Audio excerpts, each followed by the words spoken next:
Everyone says Baelor's death changed Westeros. No, please. And yes, it absolutely altered the whole line of succession and sent shockwaves through the realm.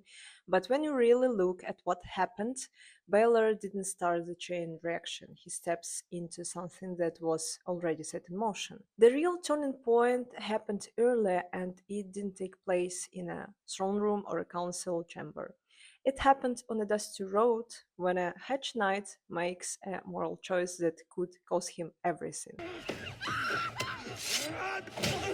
Hi, I am Alen and I work with narratives. I also genuinely love digging into how stories work beneath the surface.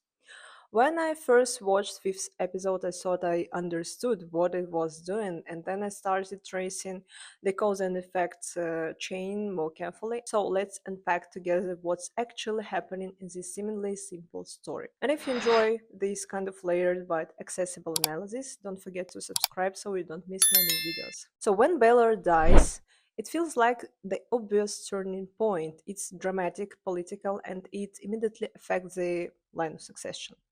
We've also been trained by Game of Thrones to believe that kingdoms are shaped from above by king's councils, betrayals, and power struggles. But if you follow the sequence of events carefully, Baelor's death stops looking like the cause.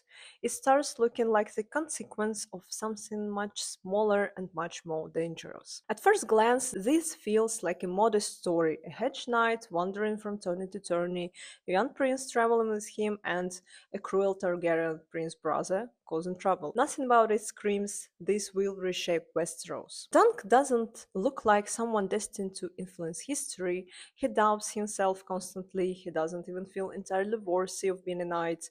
He dreams about stability and a place in the world, maybe even serving a lord someday, but he isn't chasing power or glory. He's just trying to survive and build a life that feels solid and honorable. And then everything shifts. When Arian abuses Tandil, Dunk steps in without hesitation. And this isn't calculated move because challenging a prince of a blood is effectively suicide. Dunk risks his future, safety, and even his body, and he could have lost a hand or a foot or both. And none of the established knights intervene, not because they don't see what's happening, but because they understand the cost of this reckless action.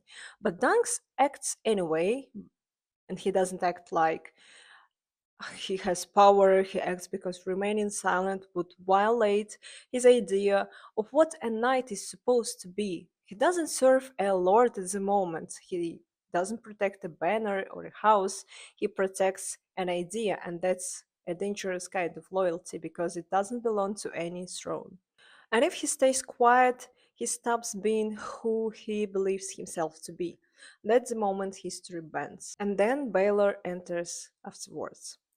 Some viewers interpret his intervention as political calculation, but I don't think so, because let's remember how he acted at the tournament earlier. When Arian injures Sir Humphrey, Baelor doesn't protect his nephew, instead, he protected the integrity of the tournament itself. He supported the decision that upholds the rules and the code, even when it disadvantages his own blood. I think that this isn't the behavior of someone maneuvering politically, it's the behavior of someone guarding a system. And later, when Baelor chooses to stand with Dunk, he does something similar. He doesn't defend Dunk as a person because he's sentimental or something like that. He defends the principle that knighthood means something. But here is a critical detail. Baelor only has to step in because Dunk forced the situation into existence. And if Dunk had stayed silent, Baelor would never have needed to choose. That means Baelor's death, tragic as it is not the origin of the shift. And origin is a moral decision made by someone with no institutional power whatsoever. And that's narratively radical because we are used to seeing history shaped from above, and in this story it is shaped from below. Something even more interesting happens when you look at Dunk and Egg together. It almost feels as though the protagonist has been divided into two. Dunk embodies the moral center of the story, while Egg represents future power. One holds the conscience, the other will eventually hold the crown. There is also a much deeper philosophical layer here about what Martin is actually saying about knighthood itself, about service, loyalty, spirit, institution, and I think that deserves separate conversation. So for now, let's focus on the chain reaction. Egg doesn't grow up in the insulated world of court politics. He grows up watching Dunk make impossible choices and live with their consequences. He sees what courage costs and what justice demands and what is meant to defend someone weaker even when it is inconvenient or even dangerous. So when Egg eventually becomes king and sides with the small folk, angering many great lords in the process, that choice doesn't come out of nowhere. It isn't simply a political preference, it's the long term result of being shaped on the road rather than in the throne room.